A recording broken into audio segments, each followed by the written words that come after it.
नमस्कार मंडळी, आज मी तुम्हाला मस्तपैकी तर्रीबाज असा अंडा करीची रेसिपी दाखवणार आहे।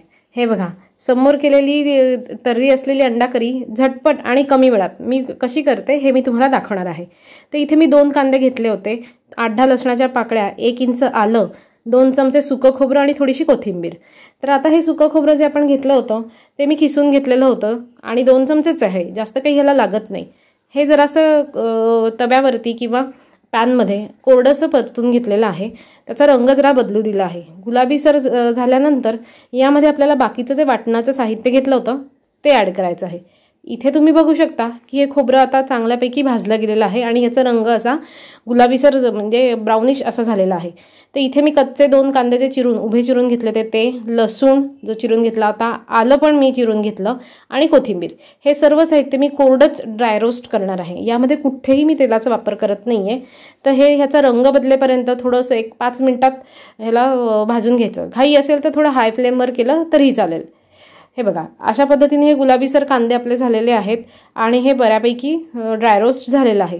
हे सगळं मिश्रण एका ताटलीत काढून घेऊन जरासं गार होऊ द्यायचं आणि मिक्सरला थोडंसं पाणी घालून बारीक वाटून घ्यायचं। किंचित थोडं ओबडधोबड राहिलं तरी चालेल, पण थोडंसं पाणी ह्याला लागतंच। 2 ते 3 चमचे पाणी घालून तुम्ही ह्याला बारीक करू शकता।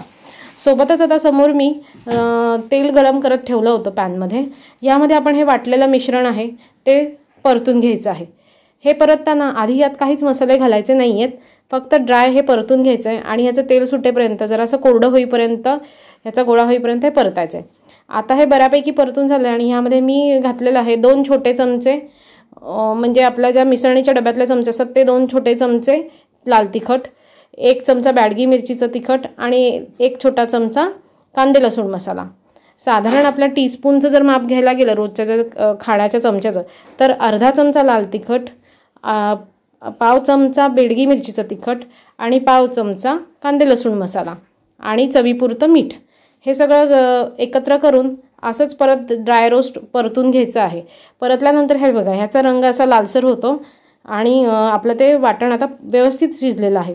इथे बाजूलाच मी थोडं पाणी गरम करायला ठेवलं होतं आणि 4 अंडी घेतली होती जी मी उकडून घेतली होती। उकडून सालं काढून तयार ठेवायची। आता हे जे मसाल्याचं वाटण आपलं परतलेलं आहे यामध्ये मी थोडं थोडं करत गरम पाणी ॲड करते आणि ह्याला मिक्स करून घेणार आणि छान उकळी येऊ देणार आहे। हे बघा, लगेच याला तेलाचा वरती तवंग येतो आणि हे अशा पद्धतीने तर्री आपली उकळायला सुरुवात होते। थोडंसं पाणी म्हणजे हे उकळायला लागलं की थोडंसं ड्राय होतं, मग अजून तुम्ही थोडं गरम पाणी यात घालू शकता। थोडंसं गरम पाणी वाढवून मी त्यानंतर त्याला उकळी आणू दिली आणि आपण जी उकडलेली अंडी होती ती सोलून यामध्ये सोडलेली आहेत। तर एवढंच आहे, संपलं। ही आपली एक अंडा करी, झटपट अशी अंडा करी तयार आहे। थोडीशी कोथिंबीर पेरून तुम्ही ही सजवून खायला घेऊ शकता। तर अशा प्रकारे फास्ट होणारी अंडा करी तुम्ही नक्की ट्राय करा आणि कमेंटमध्ये नक्की सांगा। तर अशा प्रकारे झटपट आणि कमी साहित्यात झालेली ही अंडा करी तुम्हाला आवडली असेल तर चॅनलला लाईक, शेअर आणि सबस्क्राईब करा। Thank you so much.